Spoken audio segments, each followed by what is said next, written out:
First thing in the morning, and full disclosure, this might be the Biddeford revival story that intrigued me most. Surprise, surprise, it's a diner. But then, how many diners do you know that have been gushed over in Bon Appetit magazine? It's a diner done right. We just try to focus on the essentials, on the basics, and use some better ingredients, some good technique, and do it justice. Young chefs Greg Mitchell and Chad Conley first looked in Portland to open a restaurant, but too expensive. So we found this place, and the details and the history and all that stuff is near impossible to recreate, so we kind of fell in love with it right from the start. What's not to love? One of only 2 Pollard dining cars left in America, it was built in 1927 and has spent its whole life in Biddeford. Mitchell and Conley reopened the Palace in 2014.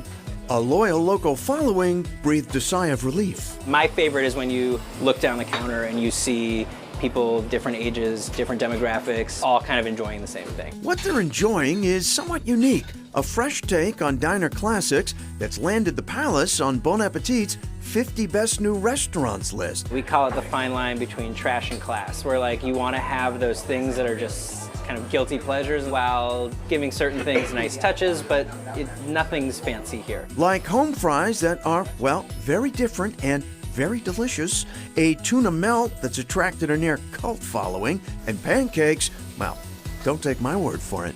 They are the best I've ever had, and I have been treated to fine food around the world. Apparently, a little bit of lemon in the batter goes a long way. Just the right fluffiness, just the right lemon.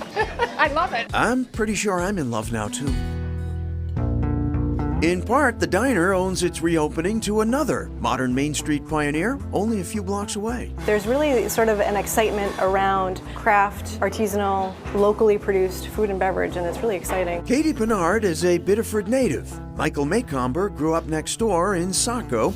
Today, they're co-owners of Elements, which Maycomber opened in 2013. There was no coffee shop. Between the 2 downtowns, there was no bookstore. Craft beer was just taking off. The melding of the 3 wasn't only an idea that I had that I thought they would just go well together. They were actually a need. Now, Biddeford Saco has something few communities do.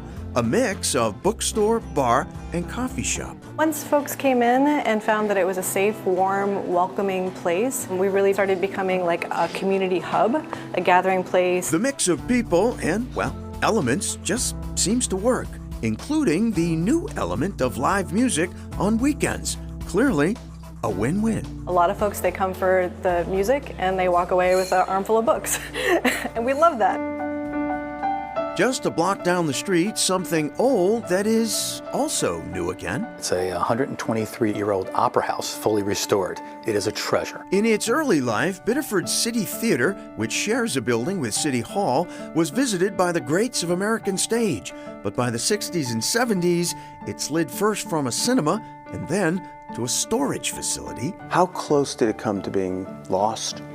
I think like many facilities in the 60s and early 70s, I'm sure there was discussion, but when this came on the historical registry in the early 70s, it kind of rescued the place. Today, an active volunteer staff oversees a variety of nearly 70 shows a year, including 5 theatrical productions of its own. What kind of reactions do you get from people who last were in here, say, 40 years ago?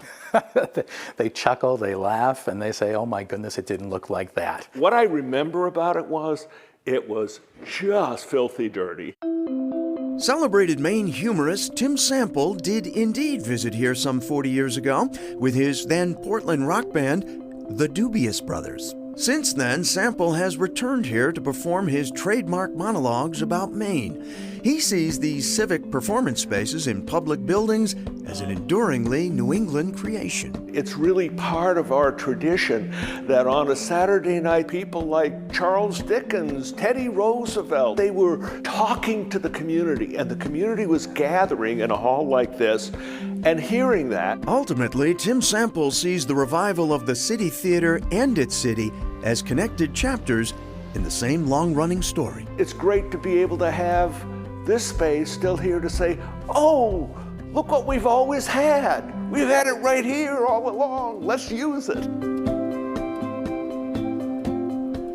And And what a space it is. City Theater is currently unable to stage performances with a full audience, but they have filmed a number of concerts on the stage and made them available online. And back to the Palace Diner. It's currently open 7 days a week from 8 a.m. to 2 p.m., but for takeout only.